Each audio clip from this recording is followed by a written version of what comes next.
Сәлем қыздар, біз бүгін сіздермен өте оңай дайындалатын қаттама нан жасаймыз. Немесе пәтір нан деп те айтуға болады. Асығыс кезде жасасаңыз, өте қолайлы, қолжетімді.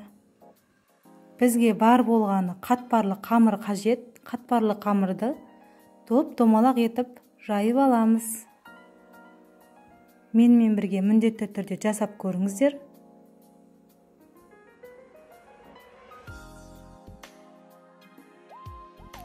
Томалақ етіп жайып аламыз. Біздің қамырымыз дайын. Келесі кезекте табамызға майымызды құйып, қыздырып, үстінен қамырымызды орналастырамыз. Отымыздың асты орташа отта болуы қажет, немесе арасы піспей қалуы мүмкін. Осылай айналдыра отырып, қызарғанынша пісіріп аламыз. 3-4 минуттай піседі.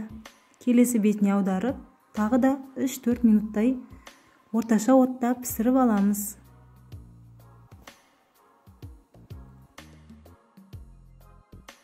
Келесі қамырымызды да қойып, қызарғанынша пісіріп аламыз.